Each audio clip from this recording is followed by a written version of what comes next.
بسم الله الرحمن الرحيم الحمد لله رب العالمين والصلاة والسلام على رسول الله وحا سيدي هذا سعودتين بقى بدو أفر مع الموضة هل كان جبوتي كالسعودي شر أما الشرر ليسوق يعني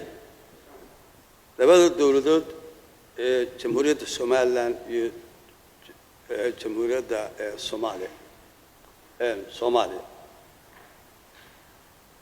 شركاس waxa casuumadiisa lahaa oo isugu yeeray labada dal keenay iyo dalal badan oo ku weheliya mudane Ismaaciil Cumar Geelle iyo dawladdiisa madaxweynaha jamhuuriyadda Djibouti iyo dawladdiisa ayaa isugu yeeray afar maalmood baana shir xoogan oo aad loogu dooday oo aad ay ku wada hadlayaan labada dal la isugu keenay waxaan runtii aad iyo aad ugu mahadnaqayaa dadaalka xoogga leh ee uu sameeyay mudane Ismaaciil Cumar Geelle iyo dawladdiisa oo ugu horeeyo wasiirka arrimaha dibadda ee Djibouti waxaan kaloo u mahadnaqayaa asxaab saaxiibada kale iyo dalalka kale ee ka soo qayb galay ee soo xoojiyay sidoo uu madhali lahaa shirkaas ama kulankaas la isugu keenay labada dal shirkii ka dhacay Djibouti shir loo baahan yahay buu ahaa aan filayo in talaabo horumar ah laga gaaray sidii labada dal arrimaha dhex yeelay ay uga wada hadli lahaayeen shir xoogan buu ahaa aad loogu dooday aad la isu tusaaleeyay qaybtiisan hore iyo marxaladda iminka marayo waxa xoog lagu saaray sidii ay u dhalan lahayd kalsooni oo looga gudbi lahaa kalsoonidii dhimatay iyo kala fogaanshihii iyo isfaham la'aantii hore u jirtay sida la og yahay waxa jiray shirar arrintaas labada dal isugu keenay oo lagu wada hadalsiinayay oo muddo badan soo taxnaa shirarka arrimo badan baa laga wada hadlay arrimood go'aano iyo heshiisyo laga gaadhayna waa jireen laakiin nasiib darro wax alaaliya waxa ka filay ma jirin intooda badan taasuna waxay abuurtay oo ay abuurtay kalsooni darro iyo in dib loo wada hadli kari waayo ama la isugu imaan waayo alxamdulillah shirka kan waxaynu ilaahay ka baryaynaa inuu ka dhigo kii mataqaanaa wadcigaas isku bedeli lahaa marka aad iyo aad baan u filayaa inuu waxtar u lahaa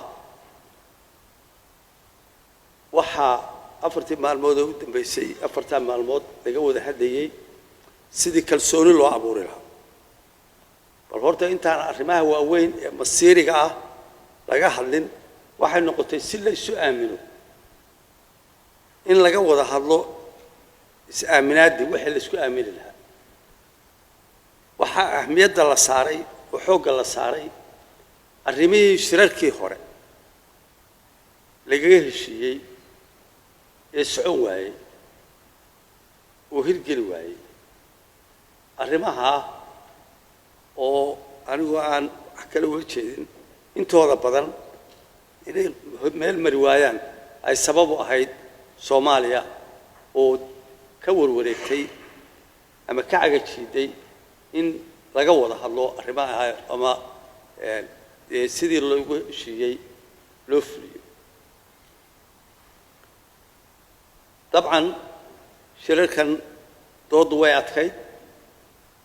aaraa badan oo meelo badan oo aaraada lagu kala duwan yahay baa jiray waxaa dhacaysa mararka qaarkood in la isku kululaado ama ayba mataqaanaa ay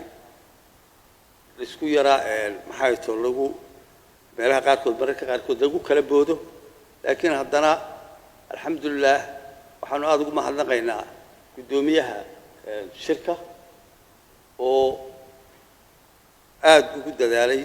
sidii isugu soo dhaweyn lahaa sidii la isugu soo noqon lahaa sidii dib loogu wada fadhiisan lahaa iyo sidii arrimaha halkaa looga gudbi lahaa meel wanaagsan baa la soo gaadhay sidaa uu idiin sheegayna oo akhriyay guddoomiyuhuna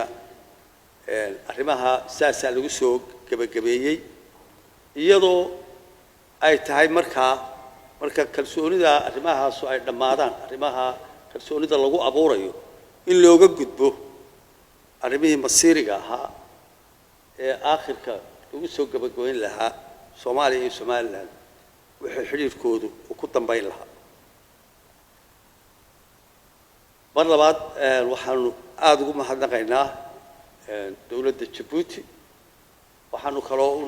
u mahadnaqaynaa madaxda la tiriyay ee ka soo qayb galay ee soo xoojiyay ee soo jaaburay shirka kan iyo midhadhalkiisa waxaanu aad iyo aad si gaar ah ugu mahadnaqaynaa wasiirka arrimaha dibadda ee dawladda Djibouti oo si madaalnimo ah shirka kan u hogaamiyay si khibrad weyn ku dheehan tahay si dadaal badan iyo walaalnimo ay ku dheehan tahay uga shaqeeyay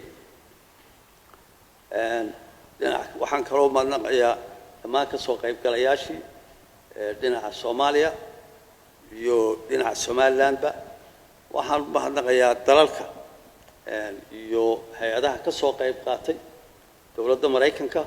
oo iminka halka nagala fadhiyo safiirkeedii Djibouti dhinacayga bidixda oo uu fadhiyo qaybsanihii arrimaha EU-da maxaa too isna halkan fadhiya ayaan u mahadnaqayaa oo dadaal weyn iyaga qudadkoodu behind the scene ama xagga dambe hawsha ka abaabulayay oo ka xoojinayay si ay u madhan dhasho oo u guulaysato sidaasaan ku soo gabeynayaa asalaamu calaykum waraxmatullaahi wabarakaatu